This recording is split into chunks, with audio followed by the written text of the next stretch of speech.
চমৎকারভাবে জাতির সামনে উপস্থাপন করছেন। আমরা বরাবরের মতোই রঙ্গিপাড়া বয়েজ ক্লাবকে ধন্যবাদ জানাই আপনাদের সকলের পক্ষ থেকে, কারণ এরা একঝাঁক তরুণ যারা আল্লাহর নবীর ভালোবাসায় তাদের অন্তর দীপ্ত, তাদের চোখ আল্লাহর নবীর প্রেমে সিক্ত। এই জন্য একটি বছর ঘুরে এলেও তারা একটি বছর পর আবার আরেকটি বছর কবে আসবে সেই ভালোবাসায় তাদের সময়গুলো কাটে। সেই জন্য আমি রঙ্গিপাড়া বয়েজ ক্লাবকে ধন্যবাদ জানাই। তারা চাইলে অন্য কিছু করতে পারতেন, তারা আমাদেরকে কৃতজ্ঞ করলেন, তারা আমাদের জন্য কোরআনের আসর তৈরি করলেন, তারা আমাদের জন্য হাদিস শোনার আসর তৈরি করলেন। আল্লাহ পাক এই ছেলেদেরকে কবুল আর মঞ্জুর করুক, সবাই বলি আমিন। আরও উচ্চ আওয়াজে বলি। রাত একেবারেই গভীর হয়ে গেছে। আমি আসা মানে আজকের মাহফিলের সমাপ্তি। কাজেই খুব বেশি সময় ধরে কথা বলবো বিষয়টা এরকম না। আমার চেষ্টা, আমরা যদি সবগুলো মিলে আর 30 থেকে 40 মিনিটের মধ্যে আমাদের প্রোগ্রামটা আমরা শেষ করতে চাই। আপনারা রাজি আছেন তো ইনশাআল্লাহ? কারণ রাত পোহালে ফজরের আজানে আমাদের মসজিদে যেতে হবে। রাত পোহালে ফজরের আজানে আমাদের কোথায় যেতে হবে? মসজিদে যেতে হবে। ফজরের নামাজ অবশ্যই পড়তে হবে, সেটা কিন্তু মাফ নাই। ওটা কি নাই? অবশ্যই ফজরের নামাজ পড়তে হবে। তবে এটা সৌভাগ্যের হবে যে সারা রাত কোরআন ও হাদিসের মাহফিল করে ফজর দিয়ে যদি জামাত শেষ করতে পারেন, তাহলে আপনার সারাটা রাত ইবাদতের মধ্যে কাটবে। এটা এক বিশাল সৌভাগ্যের ব্যাপার। রব্বুল আলামিন আমাদের সবাইকে ফজরের জামাত সহ 5 ওয়াক্ত নামাজ বা জামাত আদায়ের তৌফিক দান করুক, সবাই বলি আমিন। অনেক গুরুত্বপূর্ণ আলোচনার পরে আমি আমার আলোচনাটাকে আজকের এই মাহফিলের এন্ডিং লাইন হিসেবে হিসেব করব। এটাই সমাপনী। এখান থেকেই আমরা আমাদের আজকের মাহফিলের মূল শিক্ষাটুকু ঘরে নিয়ে যাব। যা নিয়েছি তার সাথে এই আলোচনাটাকে সাথে রাখব, যেন এটা আমাদের জন্য কল্যাণ হয়। কি বলেন, ঠিক কি না? সেই জন্য আমরা খুব বেশি লম্বা চওড়া আলোচনায় যাব না। আমি পবিত্র কোরআনুল কারীমের ছোট্ট এক টুকরা আয়াত তিলাওয়াত করেছি, সেটার সাথে সামঞ্জস্য রেখে সহিহ মুসলিম শরীফের একটি হাদিস বর্ণনা করেই আজকের আলোচনাকে আমরা ইনশাআল্লাহ মিলাদ ও কিয়াম সালাতু সালামের মাধ্যমে সমাপ্ত করতে চাই। আল্লাহ পাক এই ছোট্ট সময়টাতে আমাকে কিছু বলার, আপনাদেরকে শুনে আমরা সবাই মিলে আমল করার তৌফিক দান করুক, সবাই বলি আমিন। আরও উচ্চ আওয়াজে বলি। আজকের এই আলোচনাকে ইস্তেকবাল করে সামনে পেছনে সবাই আরেকবার নবীর প্রতি দুরূদ শরীফ আল্লাহুম্মা সাল্লি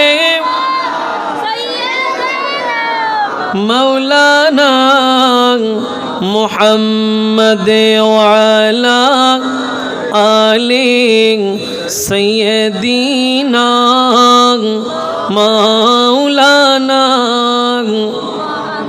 আসুন, রব্বুল আলামিন কোরআনুল কারীমের মধ্যে ইরশাদ করেছেন, বিসমিল্লাহির রহমানির রহিম, ওয়া ইন্নাকা লাআলা খুলুকিন আযীম।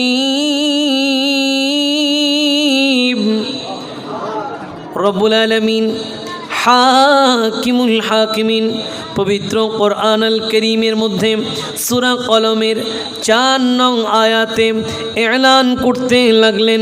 আল্লাহ বলেন, ইন্নাকা লাআলা খুলুকিন আযীম। ইয়া রাসূলুল্লাহ, ইয়া হাবিবাল্লাহ, নবী, আপনার চরিত্র সর্বোত্তম চরিত্র। সুবহানাল্লাহ। আল্লাহ বলছেন, হাবিব, আপনার জীবনের যেই বৈশিষ্ট্য, আপনার যেই জীবনের সৌন্দর্য, এটা শ্রেষ্ঠ, এটার উপর আর কেউ নেই। এই জন্য রব্বুল আলামিন কোরআনুল কারীমে আরেক জায়গায় ইরশাদ করেছেন, বিসমিল্লাহির রহমানির রহিম, لقد كان لكم في رسول الله أسوة حسنة সুবহানাল্লাহ পড়ে। রব্বুল আলামিন এলান করছেন, আল্লাহ বলেন লাকাদ কানা লাকুম ফি রাসূলিল্লাহি উসওয়াতুন হাসানা, বলে ওহে পৃথিবীর মানুষ, আল্লাহ বলেন তোমাদের জন্য এমন একটা নবী পাঠালাম, এমন এক চমৎকার নবী পাঠালাম, যিনি নবীদের নবী, যিনি রসুলদের রসুল, যিনি ইমামুল আম্বিয়া, যিনি ইমামুল মুরসালিন। এই নবীর জীবনীতে তোমাদের জন্য রয়েছে উত্তম আদর্শ। নবীর জিন্দেগিতে আমাদের সবার জন্য রয়েছে কি? উত্তম আদর্শ। অর্থাৎ নবীর জিন্দেগি এটা এমন জিন্দেগি যেটা যদি আমরা আমাদের দৈনন্দিন জীবনে বাস্তবায়ন করতে পারি, আমরা আল্লাহর কাছেও দামি, নবীর কাছেও দামি। আল্লাহর কাছেও দামি, নবীজির কাছেও দামি। এই জন্য একজন বান্দা পৃথিবীর জমিনে যারা আগমন করেছেন, আল্লাহ পাক তাদেরকে ইবাদত করার উদ্দেশ্যেই পাঠিয়েছেন। এই জন্য ইরশাদ হয়েছে ওয়ামা খলাকতুল জিন্না ওয়াল ইনসা ইল্লা লিয়াবুদুন। রব্বুল আলামিন বলছেন, এই মানব জাতি, জিন জাতি, তোমাদেরকে আমি সৃষ্টি করেছি একমাত্র আমার ইবাদতের জন্য। কার ইবাদত? বান্দা গোলামি করবে। কার গোলামি? এবং এই গোলামির জন্য আল্লাহ পৃথিবীতে আমাদেরকে একটা সময় দিয়েছেন। কি দিয়েছেন? সময় দিয়েছেন। কেউ পেয়েছেন 20 বছর, কেউ পেয়েছেন 30 বছর। আমাদের এখানে অনেকে আছেন যারা 50, 60, 70 বছর পেয়ে গেছেন। কিসের জন্য? আল্লাহর গোলামি করার জন্য। আমরা অনেকে মনে করি যে আমরা এই পৃথিবী থেকে চলে গেলেই হিসাব শেষ। আসলে কি হিসাব শেষ নাকি হিসাব শুরু? শেষ নয়, হিসাব কি? শুরু। এই জন্য রব্বুল আলামিন কোরআন আল কারীমে বান্দাকে এটা এলান করেছেন, বিসমিল্লাহির রহমানির রহিম সানাফরুগু লাকুম আইয়ুহাস সাকালান ফাবিআইয়ি আলা'i রাব্বিকুমা তুকাযযিবান। রব্বুল আলামিন বলছেন সানাফরুগু লাকুম আইয়ুহাস সাকালান। আল্লাহ বলেন অচিরেই দুটো ভারী জাতি, একটা মানব জাতি, একটা জিন জাতি, এই দুইটা জাতির সাথে অচিরেই আমি হিসাবে বসবো। কিসে বসবো?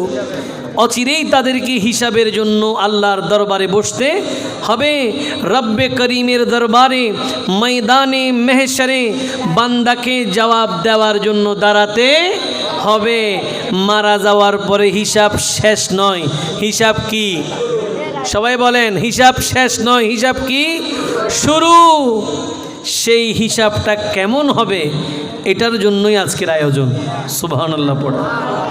কারণ আপনি সেখানে হিসাব ঠিকঠাক দিতে গেলে এখান থেকে প্রস্তুতি নিয়ে যেতে হবে।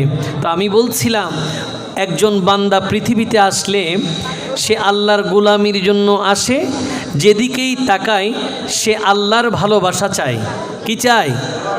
আল্লাহর ভালোবাসা চাই। এখন কেউ যদি পৃথিবীতে আল্লাহর ভালোবাসা চায়, তাহলে আল্লাহর ভালোবাসা পাওয়ার একটা উপায় আছে না নাই? আছে না? নির্ধারিত একটা নিয়ম কানুন আছে না নাই? রব্বুল আলামিন কোরআন আল কারীমে আল্লাহর ভালোবাসা কিভাবে পাওয়া যায় এই ব্যাপারে এলান করেছেন। বিসমিল্লাহির রহমানির রহিম কুল ইন কুনতুম তুহিব্বুনাল্লাহা ফাত্তাবিউনি ইউহিব্বুকুমুল্লাহ। রব্বুল আলামিন হাকিমুল হাকিমিন পবিত্র কোরআন আল কারীমে এলান করতে লাগলেন। আল্লাহ বলেন, কুল ইয়া রাসূলুল্লাহ ইয়া হাবিবাল্লাহ, ও নবী আপনি বলুন কুনতুম তুহিব্বুনাল্লাহ, তারা যদি আল্লাহর ভালোবাসা চায়। সুবহানাল্লাহ। কার ভালোবাসা? এই আমরা সবাই আল্লাহর ভালোবাসা চাই কি না? সবাই কি চাই? পেছনের গুলো মনে হচ্ছে চাচ্ছে না। সবাই কি চান তো ইনশাআল্লাহ? আপনারা চান কি চান না এটা আপনাদের এখন জিকিরের আওয়াজে বোঝা যাবে। দেখি যারা যারা আল্লাহর ভালোবাসা চান একটু আন্তরিকতা নিয়ে মন উজাড় করে আল্লাহর জিকির, হাকে লা ইলাহা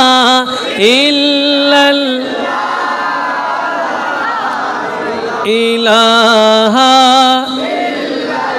লাহু লা ইলাহা ইল্লাল্লাহ লা ইলাহা হাসবি রব্বি জাল্লাল্লাহ মা ফি কলবি গায়রুল্লাহ হকে নূরে মুহাম্মদ সাল্লাল্লাহু ইলাহা লা হকে লা ইলাহা হু লা ইলাহা লা ইলাহা ইল্লাল্লাহু মুহাম্মাদুর রাসূলুল্লাহ সাল্লাল্লাহু তাআলা আলাইহি ওয়াসাল্লাম। সবাই একবার উঁচু আওয়াজে পড়ি সুবহানাল্লাহ। সব সময় আল্লাহর জিকির করবেন। কেন? আল্লাহর জিকির করলে অশান্ত মন শান্ত হয়ে যায়। অশান্ত মন কি হয়ে যায়? শান্ত হয়ে যায়। চিন্তায় আছেন, বিপদে আছেন, সমস্যায় আছেন, অসুবিধায় আছেন, ভালোবেসে আল্লাহকে স্মরণ করুন, সব চলে যাবে। আপনার অন্তরে আল্লাহর রহমত বিরাজ করবে। এই জন্য আল্লাহ পাক আমাদেরকে বেশি বেশি আল্লাহর জিকির করার, নবীজির প্রতি দুরূদ শরীফ পড়ার তৌফিক দান করুক। সবাই বলি আমিন। রব্বুল আলামিন বলছেন, ইয়া রাসূলুল্লাহ, ইয়া হাবিবাল্লাহ, ও নবী আপনি বলুন, কুনতুম তুহিব্বুনাল্লাহ, তারা যদি আল্লাহর ভালোবাসার দাবি রাখে, তারা যদি আল্লাহকে ভালোবাসতে চাই, রব্বুল আলামিন বলেন ফাত্তাবিউনি ইউহিব্বুকুমুল্লাহ। আল্লাহ বান্দাকে শিখিয়ে দিচ্ছেন, তোমরা যদি বান্দা আমাকে চাও, আমার ভালোবাসা চাও, আল্লাহর মহাব্বত চাও, তাহলে কি করবা?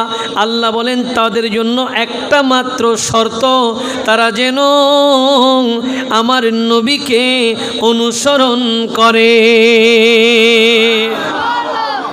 আল্লাহর ভালোবাসায় শর্ত কি?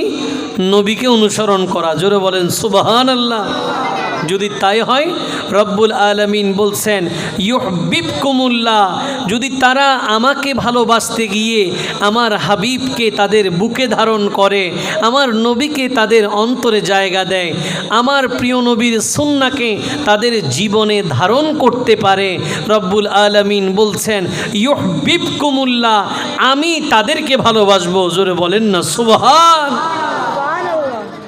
তাহলে বোঝা গেল আল্লাহকে পাওয়ার জন্য আগে অন্তরে কাকে লাগবে?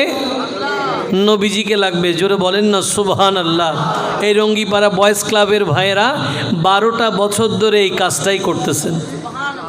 12 বছর ধরে কি করতেছেন? এই কাজটাই করে যাচ্ছেন। তারা চাই কাকে? আল্লাহকে। চাই কাকে? ওই আল্লাহকে পাওয়ার জন্য নবীকে তারা অন্তরে লালন করে নবীর জন্য এত আয়োজন করলেন। কেন? কারণ নবীর জন্য আয়োজন করলে আল্লাহ খুশি। নবীর শান ও আজমতের বর্ণনা হলে খুশি কে? এই ভাইয়েরা আজকের এই দিন পর্যন্ত কাজটা করে যাচ্ছেন। তারা বরাবর আজকে তাদের এক যুগ। সুবহানাল্লাহ। কত যুগ? এক যুগ পরিপূর্ণ করতে যাচ্ছে। আমরা এই ছেলেদের জন্য দোয়া করার দরকার আছে না নাই? আমরা এই রঙ্গিপাড়া বয়েজ ক্লাবের ভাইদের জন্য দোয়া করছি, যুগের পর যুগ যেন তারা নবীজির গোলামিতে এই জাতীয় আজিমুসান ভালো কাজ এগুলোর সাথে যাবতীয় সামাজিক কর্মকাণ্ড মানবতার পক্ষে মানুষের সেবায় নিজেদেরকে তারা যেন উজাড় করতে পারেন। আল্লাহ তৌফিক দান করুক। সবাই বলি আমিন। আল্লাহুম্মা সাল্লি মাওলানা মুহাম্মাদে ওয়া আলা সাইয়্যিদিনা। আসুন, এতক্ষণ পর্যন্ত কোরআন থেকে কথা বললাম, এবার হাদিস থেকে কথা বলবো। আপনারা রাজি আছেন তো? অসুবিধা তো নাই কোনো? আচ্ছা, হাদিস দিয়েই আমরা আমাদের আজকের আলোচনা শেষ করব।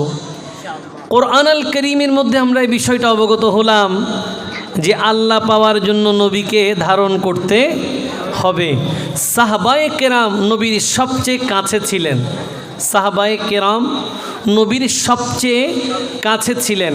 তাদের জিন্দেগি যদি আমরা জানতে পারি তাহলে বুঝতে পারবো তাদের কাছে নবীটা কেমন ছিল। কি বলেন, ঠিক কি না? আজকে আমরা যেই নামাজ পড়তেছি, এই নামাজের সৃষ্টি সাহাবায়ে কেরামের সামনে।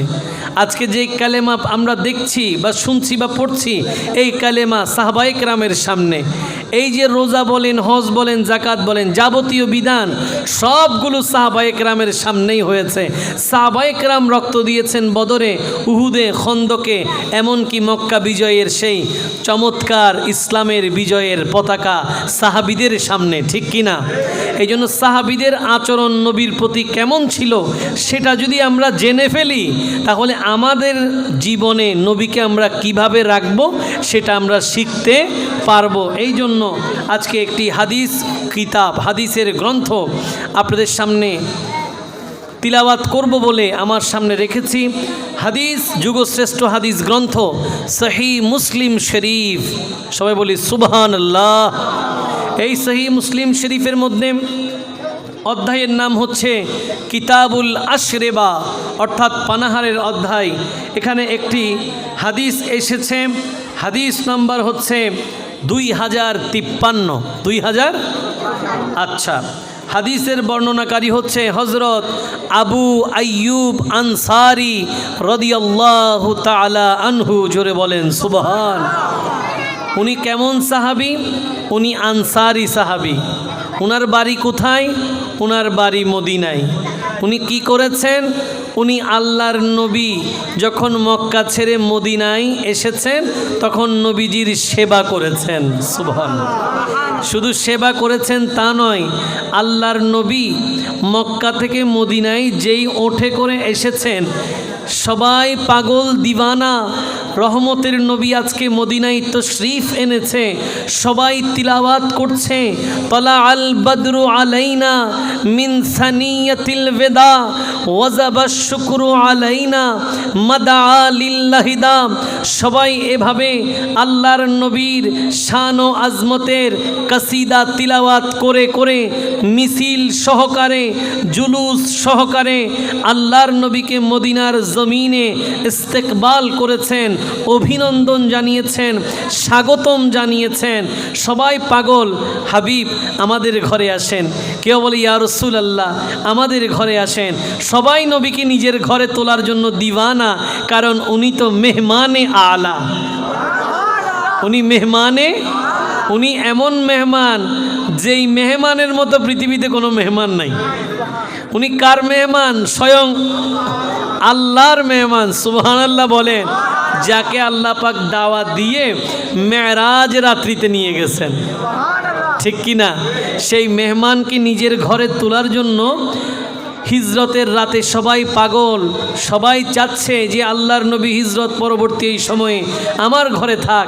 কিন্তু নবীজি বললেন আমি আমার এই ওঠের যেই রশি আছে এটা ছেড়ে দিলাম, আল্লাহর হুকুমে যার ঘরের সামনে এই ওঠ গিয়ে দাঁড়াবে আমি সেই ঘরেই অবস্থান নেব। ঠিক ঠিক কথা মতো নবীজি রশি ছেড়ে দিলেন আল্লাহর হুকুমে। ওই আল্লাহর নবীর বাহন হজরত আবু আইয়ুব আনসারি রাদিয়াল্লাহু তাআলা আনহুর 2 তলা বিশিষ্ট ঘরের সামনে গিয়ে দাঁড়িয়ে গেল। রহমতুল্লিল আলামিন সেই ঘরেই উঠেছেন, সেখানে থেকেছেন। এটা বড় কথা নয়, বুঝাতে চাচ্ছিলাম সাহাবীদের আচরণ নবীর প্রতি কেমন ছিল, সাহাবায়ে কেরাম নবীজিকে কীরকম ভালোবাসতেন, এটা বলবো। আজকের এই সংক্ষিপ্ত সময়ে আমরা শিক্ষা নিব ওই নবীকে আমরা কেমনভাবে ভালোবাসা দরকার। আসুন, কোরআন শরীফ শোনা যেরকম সওয়াব, হাদিস শরীফ শোনাও সওয়াব, কারণ দুইটাই ওহী। সুবহানাল্লাহ পড়েন, দুটাই কি? মনোযোগ আছে তো সবার? আন আবি আইয়ুবা আন্নান নাবিয়্যা সাল্লাল্লাহু আলাইহি ওয়াসাল্লাম নাযালা আলাইহি ফানাযালা আন-নাবিয়্যু সাল্লাল্লাহু আলাইহি ওয়াসাল্লাম ফিস সুফলি ওয়া আবু আইয়ুবা ফিল উলুবি। জোরে বলেন সুবহান। হযরত আবু আইয়ুব আনসারী রাদিয়াল্লাহু তাআলা আনহু বর্ণনা করেন, তিনি বলেন হিজরতের সেই দিনে আল্লাহর নবী আমার ঘরের সামনে এসে অবতরণ করলেন। নবী আমার ঘরে মেহমান হলেন, এমনকি নবীজি নিচতলায় থাকলেন, আবু আইয়ুব আনসারী 2য় তলায় থাকলেন। সুবহানাল্লাহ।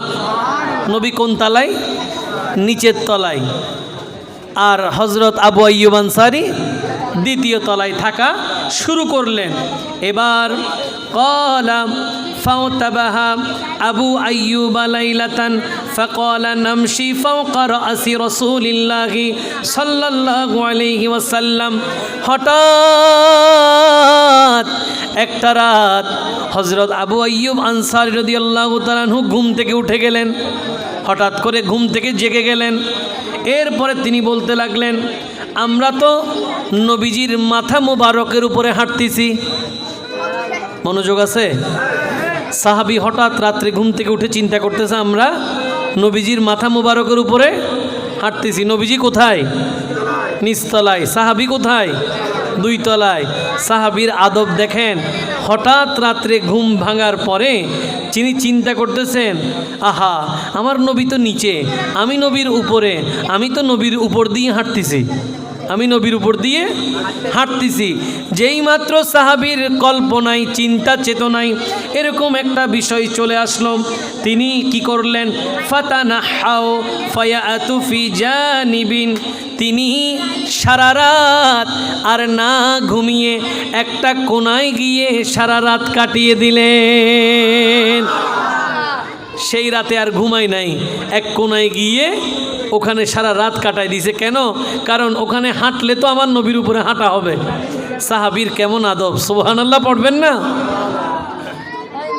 নবীজি নিচতলায়, সাহাবী 2 তলায়, কিন্তু সাহাবী বলতেছে হঠাৎ করে, আহা আমি তো 2 তলায়, আমি তো আমার নবীর উপরে মাথার উপর দিয়ে হাঁটতেছি, এই কাজ করা যাবে না। একটা কোনায় সারা রাত কাটিয়ে দিলেন। এবার ثم قال للنبي صلى الله عليه وسلم فقال النبي صلى الله عليه وسلم السفل أرفق। এবার যখন সকালবেলা হলো, নবীজির দরবারে গিয়ে হযরত আবু আইয়ুব আনসারী রাদিয়াল্লাহু তাআলা আনহু তিনি বলতে লাগলেন, ইয়া রাসূলুল্লাহ, ইয়া হাবিবাল্লাহ, নবী আপনি নিচে থাকেন, আমি 2 তলায় থাকি। আমার জেহেনে আসছে, নবী আমি তো উপরে থাকতেছি না, আমি আপনার মাথার উপরে হাঁটতেছি। ও নবী, আমি তো আপনার মাথার উপরে হাঁটতেছি, এটা আমার পক্ষে সম্ভব হবে না। এখন আমি কি করতে পারি? নবী বললেন, আসসুফুলু আরফাকু। নবী বলেন, নিচতলা হলে আমার জন্য সুবিধা। নিচতলা আমার জন্য কেন? বিভিন্ন জায়গা থেকে সাহাবায়ে কেরামরা, প্রতিনিধি দলরা আসলে দেখা করতে সুবিধা। তোমার পরিবার আছে, উপরে থাকো তোমরা, বাকিরা আমার সাথে এসে এখান থেকে দেখা করে যেতে পারবে। এই জন্য নবী বললেন, আসসুফলু আরফাকু। ও আমার প্রিয় সাহাবী, যদিও তোমার মনে হচ্ছে তুমি আমার মাথার উপর দিয়ে হাঁটতেছো, কিন্তু আমার জন্য তো নিচতলাটা সুবিধা। সুবহানাল্লাহ বলেন। মনোযোগ আছে তো? কিন্তু এবার সাহাবী যেই মাত্র নবী বললেন নিচতলা আমার জন্য সুবিধা, সাহাবী বলেন আল্লাহুম্মা সাল্লি কিসে মাওলানা মুহাম্মদ ওয়া আলা সাইয়্যিদিনা। সোনার মদিনা আমার প্রাণের মদিনা, সোনার মদিনা না সবে ভুলিব ভুলতে পারি না, বলো সবে ভুলিব ভুলতে পারি না, ভুলিনি না, বলো ভুলিনি ভুলতে পারি না, সবে ভুলিব। সালাতুন ইয়া রাসূল সালামুন ইয়া। নবীজি বললেন আসসুফলু আরফাকু, ও আমার প্রিয় সাহাবী নিচের তলা থাকলে আমার জন্য সুবিধা হয়। কিন্তু সাহাবী বলেন লা আলু সাকিফাতান আনতা তাহতাহা, যদি আপনার জন্য নিচতলা সুবিধা হয়। আবু আইয়ুব আনসারী রাদিয়াল্লাহু তাআলা আনহু বলেন তবে ইয়া রাসূলুল্লাহ জেনে রাখুন যেই ছাদের নিচে আপনি নবী থাকবেন ওই ছাদের উপরে আমি কোনোদিন উঠব না, কোনোদিন আমি উঠব। আহা, সাহাবীদের কি আদব, সাহাবীদের কি আন্তরিকতা, সাহাবীদের কি ভদ্রতা, সাহাবীদের কি বিনয়ী। আজকে আমরা অনেক সময় মিলাদ কিয়ামে দাঁড়াই জুতা পরে, নাউজুবিল্লাহ বলবেন না, অনেকে মাহফিলে গিয়ে জুতা সহ দাঁড়ায় গেছে। কাকে সালাম দিচ্ছেন? প্রিয় নবীকে সালাম দিচ্ছেন। কি করছেন? রহমাতুল্লিল আলামিনকে সালাম দিচ্ছেন, পায়ে জুতা পরে। এমন কাজ করা যাবে? এই কাজ করা যাবে? এটা বেয়াদবি হবে, আল্লাহর নবীর শানে কি হবে? এই কাজ করা যাবে? আবার এটাও করা যাবে না যে আল্লাহর নবীর কিয়াম হচ্ছে আপনি বসে আছেন, এটাও বেয়াদবি। এই কাজও করা যাবে কেন? আপনি হয়তো কিয়াম নবীর শানে দাঁড়ানোকে পছন্দ নাই করতে পারেন, কিন্তু কোথাও যদি ইয়া নবী সালামু আলাইকা, ইয়া রাসূল সালামু আলাইকা, ইয়া হাবিব সালামু আলাইকা, সালাওয়াতুল্লাহ আলাইকা যদি তিলাওয়াত হয়ে যায়, উম্মত যদি দাঁড়িয়ে যায় নবীর শানে, আপনি উম্মত হয়ে কোনোদিন বসে থাকতে পারবেন? সুযোগ নাই। কেন? যদি সেই জাতীয় বেয়াদবি করেন কাল কিয়ামতের ময়দানে নবীর দরবারে আপনি প্রশ্নবিদ্ধ হয়ে যাবেন। কি বলেন, ঠিক কি না? আমাদের কাছে কি আমল অনেক যে আমল দিয়ে পার হয়ে যাব? নবীর সুপারিশ লাগবে না? আল্লাহর নবীর সুপারিশ, আল্লাহ আমাদেরকে প্রিয় নবীর সুপারিশ নসিব করুক, সবাই বলি। এই জন্য নবীজির সুপারিশ যদি প্রয়োজন হয়, দরকার হয়, বেশি বেশি নবীর প্রতি দুরূদ শরীফ পড়বেন। কি পড়বেন? আল্লাহর নবী বলেছেন কাল কিয়ামতের ময়দানে সেই উম্মত আমার নিকটে থাকবে যে আমার সাথে বেশি বেশি দুরূদ শরীফ পড়ে আমার বেশি বেশি নিকটে থাকে। তা আমরা সেই দুরূদ শরীফ পড়তে রাজি আছি? সামনে পেছনে সবাই পড়ব। আল্লাহুম্মা সাল্লি আলা সাইয়্যিদিনা মুহাম্মাদিন নবিয়িনা মাওলানা মুহাম্মদ, বলো আল্লাহুম্মা সাল্লি আলা সাইয়্যিদিনা মুহাম্মাদিন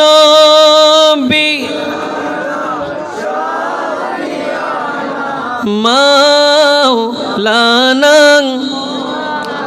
ইচ্ছা করলে দয়াল নবী থাকেতে পারতেন আরো সে ইচ্ছা করলে দয়াল নবী থাকতে পারতেন আরো, সে উম্মতের মায়ায় পড়ে শুবে আছেন মদিনায়। বলো আল্লাহুম্মা সাল্লি সাইয়্যিদিনা মুহাম্মাদিন নবী মাওলানা। চিৎকার দিয়ে বলেন না সুবহানাল্লাহ। সাহাবী আবু আইয়ুব আনসারী রাদিয়াল্লাহু তাআলা আনহু বলেন, লা আ'লু সাকিফাতান আনতা তাহতাহা, নবী যেই ছাদের নিচে আপনি থাকবেন ওই ছাদের উপরে আমি উঠব। এবার নবী রহমাতুল লিল আলামিন ফাতাহাওয়ালান নবী সাল্লাল্লাহু আলাইহি ওয়াসাল্লাম ফিল উলুবি ওয়া আবু আইয়ুব ফিস সুফলি। এরপরে নবীজি হযরত আবু আইয়ুব আনসারী রাদিয়াল্লাহু তাআলা আনহুর অনুরোধে তিনি দ্বিতীয় তলায় উঠে গেলেন, আবু আইয়ুব আনসারী নিচের তলায় থাকতে লাগলেন। জোরে বলেন সুবহান।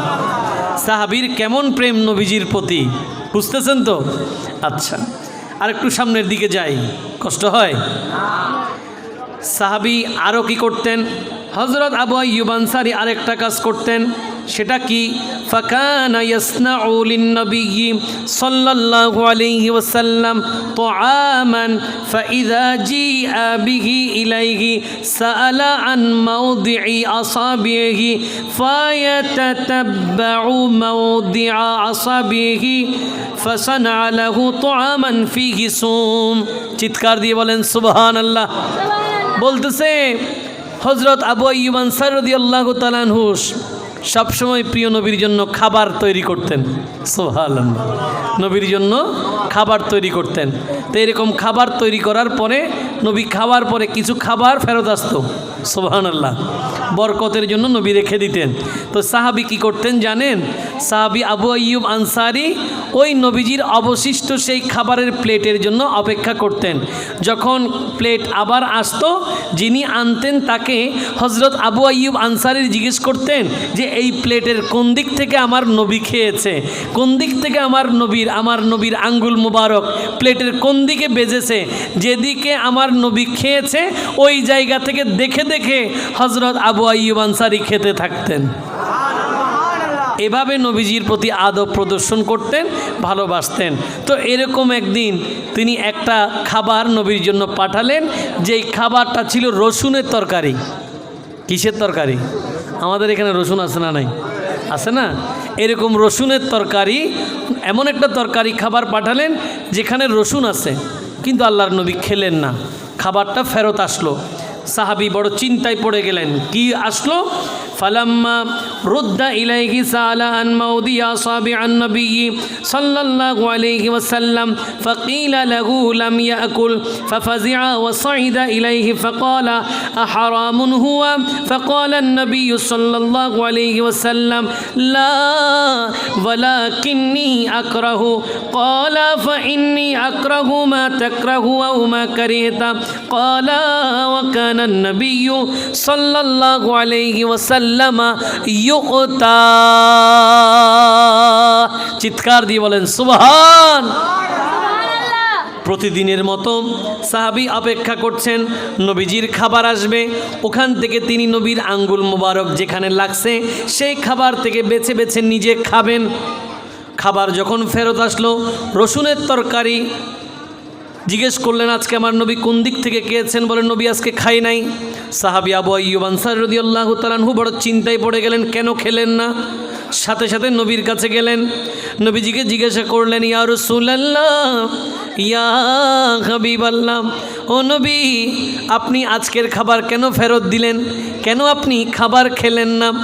আল্লাহর নবীকে জিজ্ঞেস করলেন সাহাবী, আহারামুন, নবী রসুনের তরকারি, রসুন কি হারাম? রসুন কি হারাম? আল্লাহর নবী বললেন লা ওয়ালাকিন্নী আকরাহুহু। নবীজি বলেন না না, রসুন হারাম নয়, তবে আমি অপছন্দ করি। রসুন হারাম নয়, তবে আমি কি করি? অপছন্দ করি।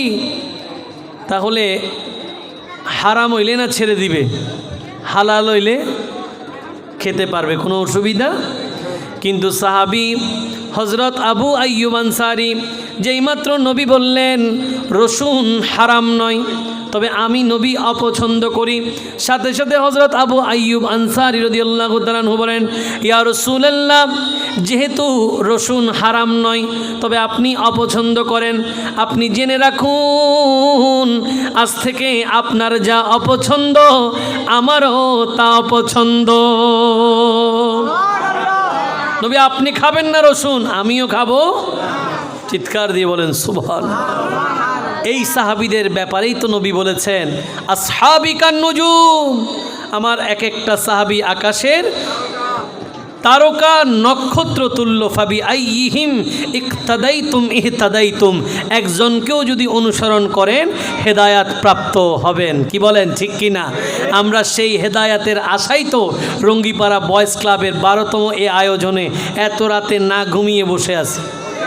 কি বলেন ঠিক কি না? দিন শেষে আমাদের জন্য এতটুক যথেষ্ট, আল্লাহ যেন আমাদেরকে সাহাবায়ে কেরামের আদর্শ দান করে। সবাই বলি আমিন। তারা যেভাবে প্রিয় নবীকে ভালোবেসেছেন আল্লাহ আমাদেরকেও সেভাবে প্রিয় নবীকে ভালোবাসার তৌফিক দান করুক। সবাই বলি কেন কেন?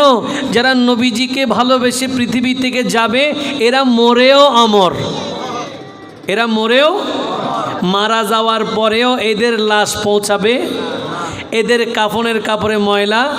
এই জন্য শায়েররা লিখেছেন জমি মেলি নেহি হতি জমনে মেলা নেহি হোতা, জমি মেলি নেহি होती ज़मने मेला नहीं होता, मोहम्मद के गुलामों का, मोहम्मद के गुलामों का कफन मेला नहीं होता। सला